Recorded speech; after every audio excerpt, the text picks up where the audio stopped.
I give honor to God who is the head of my life. I honor this pastor, Pastor Titus Anderson, and First Lady Anderson, who's my friend, and my sister in the ministry. I thank God for just being here on today. Amen. I bring you greetings from Corinthian Temple Church of God in Christ, where my pastor is Pastor David Todd Whitley. And I honor him in his absence. I honor the pastor on the roster, my aunt, Mr. Evg, amen. And my own husband, Evg Lakisha Allen, in the back there, amen. Amen. Hallelujah! Yes, God did. Yes, He did. I just stand before you today excited to be here this evening and excited to share the Word of God. Anybody love the Word of God like I do? I mean, I love the Word of God. Amen? Amen. Let's bow our hands in prayer, Lord God. We thank you for this time and opportunity. We thank you for your mercy, God. We thank you for your grace. You are awesome. You are almighty, God. You're all seeing and all knowing, God. And Father God, in this moment, at this time, oh God, word my mouth, oh God. God, speak through me. Let me decrease, Father, so that you may increase, God. And the words of my mouth and the meditation of my heart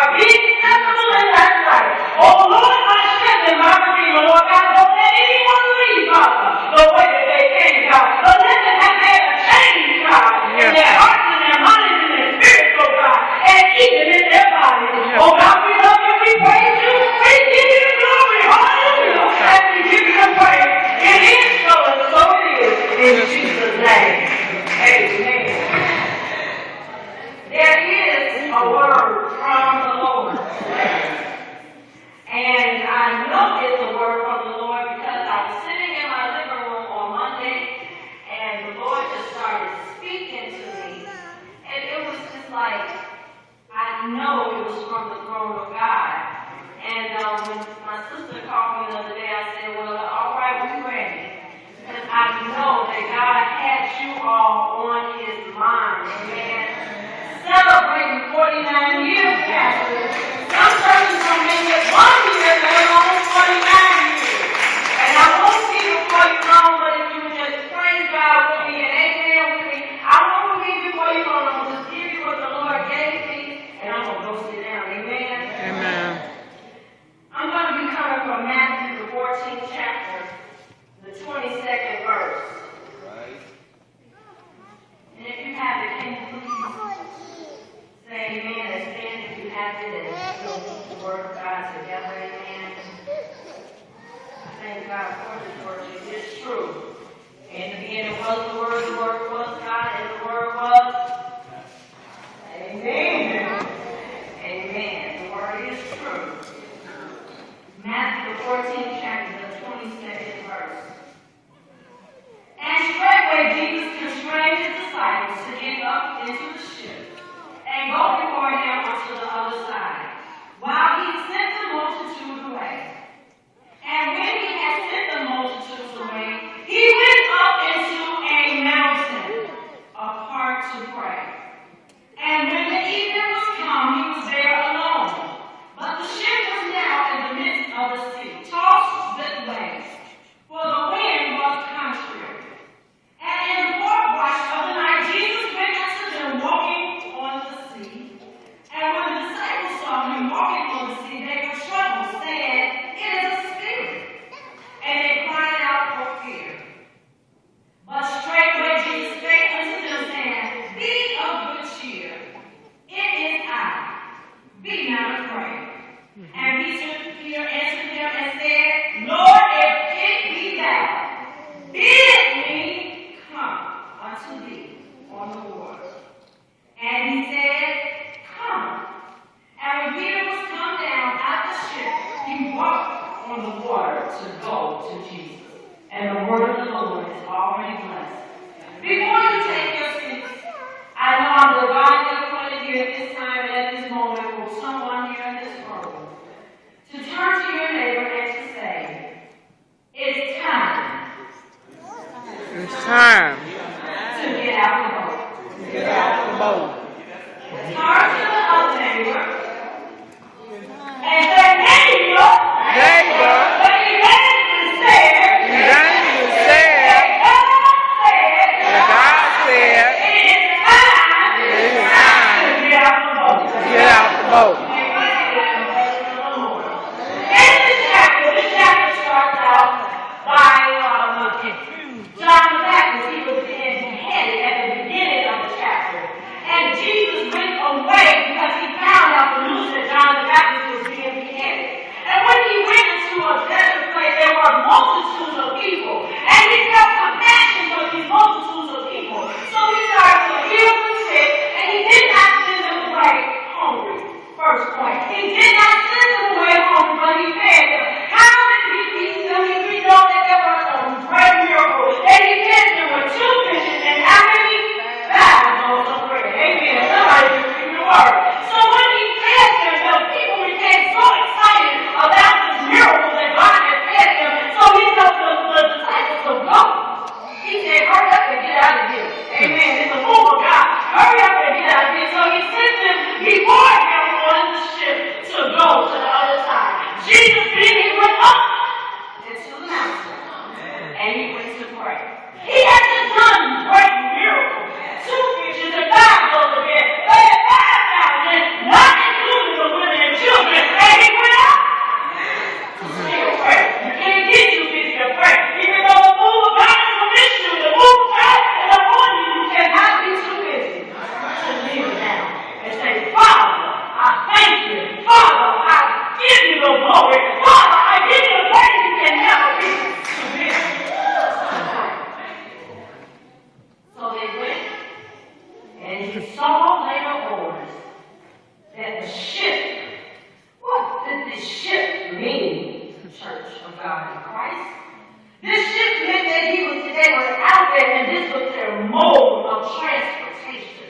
Catch me in the spirit. This was their mode of transportation. Jesus had provided, he told them to get on the ship. Jesus had provided this mode of transportation. Wherever you are right now, Jesus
So he goes out and he sees this ship tossing to the front. And something about this ship captured me when the Lord started speaking to me. He spoke capacity. Whenever you get up on a ship, the first thing you see when you walk on the ship is this ship holds whatever the capacity may be. And God sometimes makes us a little uncomfortable. Makes things start rocking and rolling because you might be at capacity. You might be at that place where God is trying to move you beyond where you are.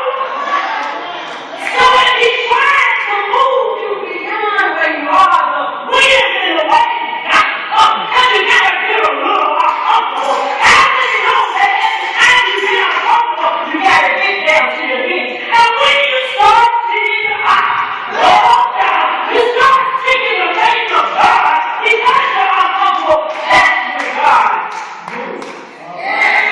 So He moved and He walked out onto the water.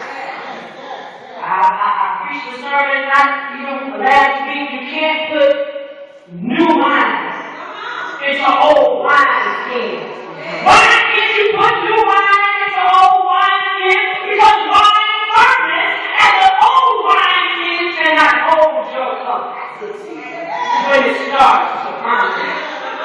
So you have to put new wine and new wine skins. So God shakes things up around you. Some things start to happen. They start acting a little crazy on the job.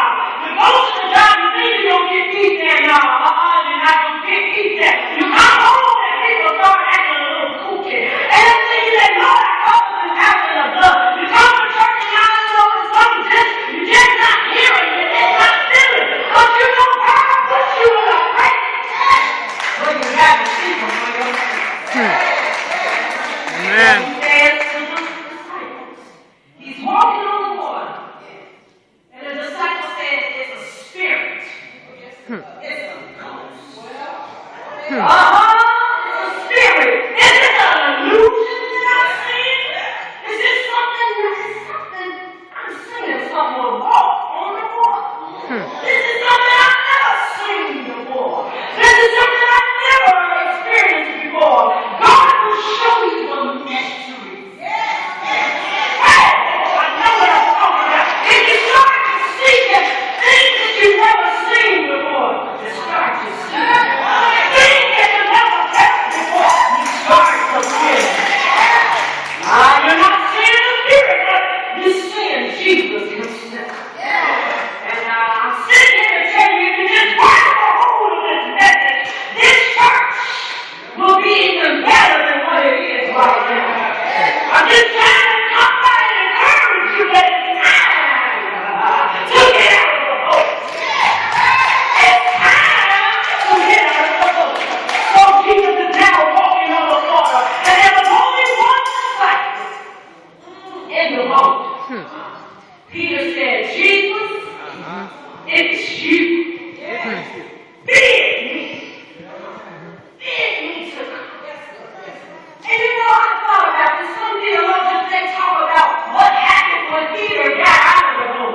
But I'm just encouraged about Peter because he got out of the boat. Come on. The other disciples, I felt the Lord say, into the boat, into the boat. But Peter said, if it's you, my God, bid me to come. I got enough faith.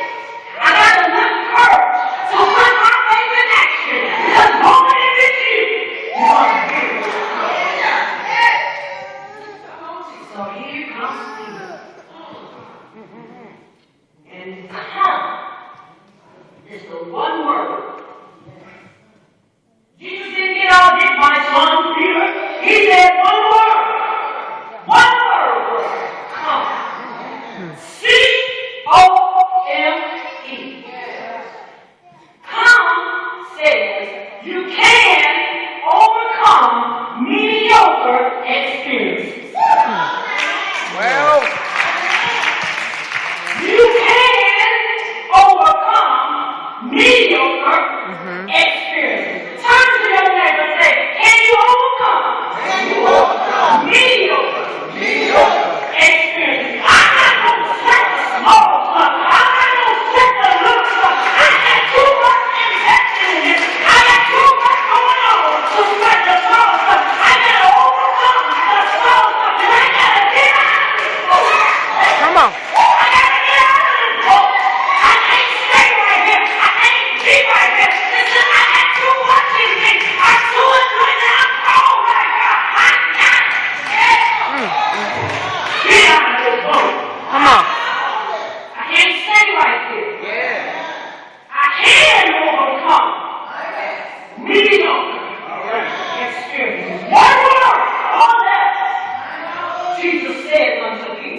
If you believe that, just lift up your hands and receive it right now. That God wants to do something in you that's never been seen before. God wants to do something in this church that's never been seen before. And 49 years, it's never it's not never been seen before. But you gotta come. You gotta get out the boat. You gotta activate your faith. You never seen a man walk on water.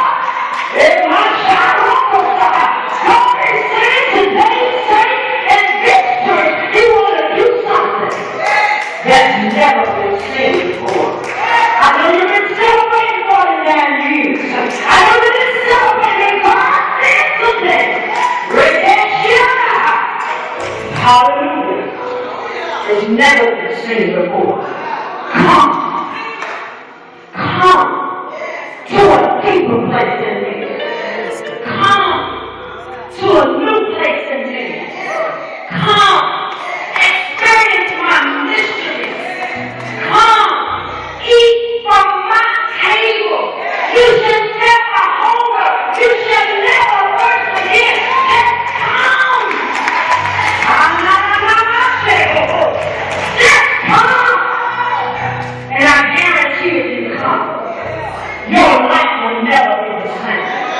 But the first thing that you got to do is get up. It's a little rough in there, but you know what? Sometimes I can even see some of you say, I was just ready to swim on my own. Then to stay in this boat.